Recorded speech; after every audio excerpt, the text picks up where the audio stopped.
Welcome back, everybody. Welcome to the Bengals NFL show. I'm your host, Braden Guthrie, and I hope you had a great holiday season. Today, I'm wearing my brand new Joe Burrow orange jersey. I did have a Joe Burrow jersey, but it was of the old orange, so I figured I would upgrade. I hope you guys got some awesome Bengals swag as well. Bengals on Christmas Eve defeated the Patriots 22-18 in Foxborough in New England. They were able to escape with the win in a game that kind of felt like the opposite of last week's game against the Buccaneers, where the Bengals this week started off really hot in the first half and then had a pretty horrid second half versus last week, where the Bengals had a pretty bad first half then had a really well-performed second half. So two opposites. And so let's dive right into the game. I'm not going to do a whole game analysis. I want to keep this a bit on the shorter side. So just some takeaways I had from the game. Both T. Higgins and Joe Burrow had phenomenal games. Higgins 128 yards and a touchdown. Burrow 375 yards with 3 touchdowns and 2 interceptions.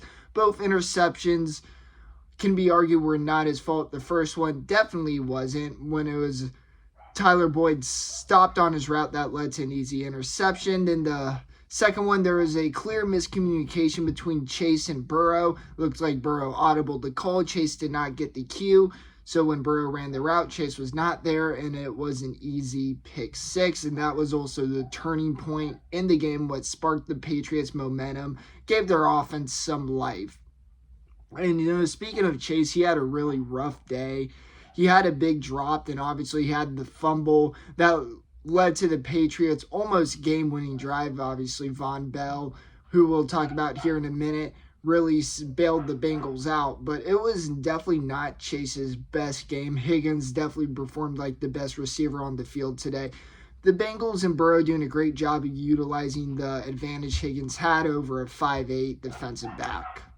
Now next, we're going to go really deep into the second half, starting with what happened with the offense. They didn't score anything. Well, for one, the run game was just not there at all. The Bengals couldn't get anything on the run, and what's supposed to be a nice advantage in the NFL. If you have a multiple possession lead in the NFL in the second half, having a run game really works, really helps you win by being able to run down that clock, makes it more difficult for the other team to catch up. So that's why it is extremely difficult to come back against teams with strong running games. And because the Bengals didn't have a strong running game, that made it easier for the Patriots to come back. It restricted the Bengals playbook. Overall, not something that's truly inspiring, not something you want to see when you're about to go up against the Buffalo Bills on Monday Night Football. The offensive line, a very inconsistent day, unfortunately. La'el Collins, by the time you're seeing this video, you will probably know, but La'el Collins is out for the rest of the year with a torn ACL and MCL. So some very unfortunate news there. The O-line at times really struggled against a 3-man rush, which was certainly far from perfect. There were some stunts that they struggled on. And yeah, so the offensive line remains to be extremely inconsistent. Still much improved from last year, but when you look at the offensive line's performance as a whole from this game, it is not as inspiring as weeks prior. Some other things is I want to talk about the corners. Eli Apple and Cameron Taylor-Britt, they kind of had opposite days. Apple didn't allow a single catch, which is extremely remarkable. He did have a holding penalty that was 10 yards, but that was a very questionable call, and the flag came in like 3 seconds after the play. It felt like a pressured call from the referee, a very poor call. Now going to Cam Taylor-Britt, he had a very up and down day. It was extremely inconsistent, which for a second-round rookie who missed multiple weeks to start the season, that is justifiable. But thing is, his lows or his negatives were lower compared to the ups of the positive. What I mean is his negatives led to more mistakes and more value to the results of the game compared to his positives. The one most highlighted is the touchdown that he gave up. When he was in coverage, he did not look back for the ball at all. If he did, he definitely could have broken it up or get an interception. But because he didn't, he allowed the Patriots for a touchdown. He just simply needs to look back for that ball. And the last thing I want to talk about is Von Bell, just an absolutely remarkable player. No, he really saved the Bengals once again. He's been one of the Bengals' best defenders all year. And when the Bengals really needed to stop, when the Patriots were inside the red zone, inside, I believe it was even the 10 with under 2 minutes in a position for them to get a go-ahead touchdown, Vaughn stripped the ball, forced the field goal, gave Bengals the ball back to essentially close the game out. So Von Bell once again coming in clutch for the Bengals. So with all that being said, like I said, Bengals win a very sloppy game in Foxborough, but at the end of the day, that's all that matters. They won. They went into a very tough environment, a very cold environment against the GOAT of coaches, and they were able to escape with a W. So that is certainly positive. For this next part of the video, I want to talk about the Denver Broncos head coaching job. By the time you watch this video, you probably know Nathaniel Hackett has been fired. He is a one and done. Couldn't even get through his first season as the Broncos head coach. And the reason we bring this up is because of Brian Callahan, the Bengals' current offensive coordinator. Callahan was with the Broncos from 2010 to 2015. So it makes all the sense in the world, especially with the Bengals' successful offense, for the Broncos to be considering Callahan for that head coaching position. And I am 99.99% sure that Callahan will at least get an interview with the Broncos going into this offseason for that head coaching job. There's many among the Bengals' social media community that believe Callahan will be the top choice and will be their head coach by this time next year. Well, I certainly think that's a possibility. I don't think Callahan's going to be the man for the Broncos, and here is why.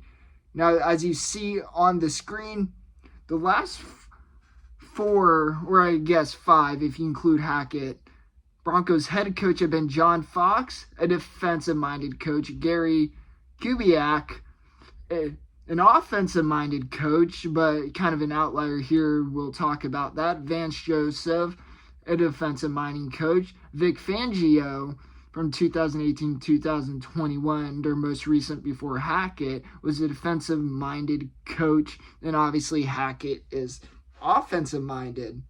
Now, I bring those coaches up because I think that is relevant to this coaching hunt for the Denver Broncos. They have historically gone with defensive-minded coaches, and now they go out for a young offensive-minded coach.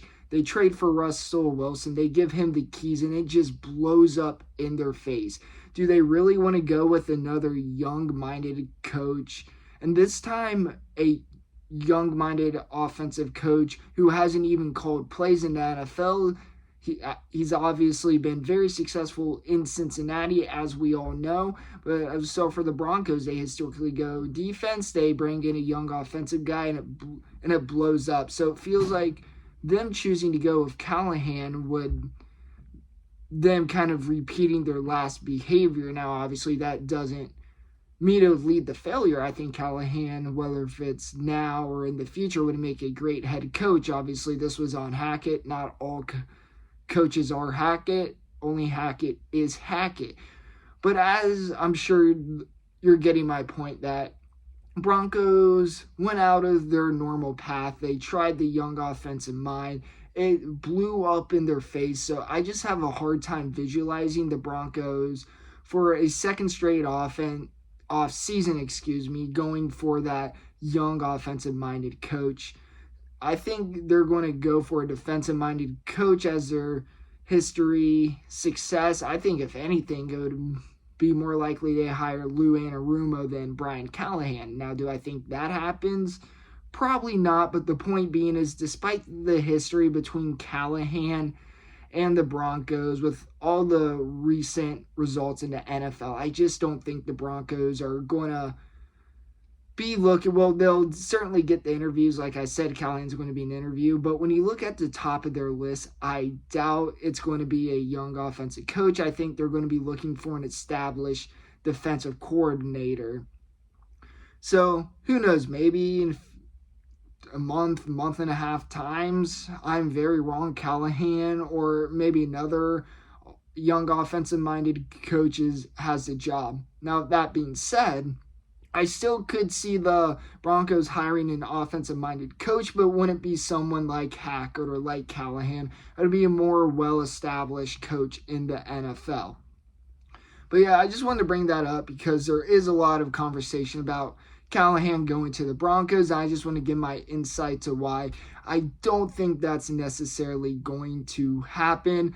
But let me know what your guys' thoughts are in the comments section. Are you guys afraid that we'll lose Brian Callahan? Or do you think we'll be okay? He'll also be our offensive coordinator for next season. And that is it for this video, guys. Thank you so much for watching. If you enjoyed this video, please give it a like. It helps me out tremendously. Please hit that subscribe button. You can do that right here. That also helps me out tremendously. If you haven't yet, check out my Bengals top 5 plays against the Patriots. You can just click that video right here. I hope you guys had a great holiday season. I hope you enjoyed the Bengals win on Christmas Eve. And hopefully next week we'll be enjoying a win against the Buffalo Bills. Hoo day, and see you next time.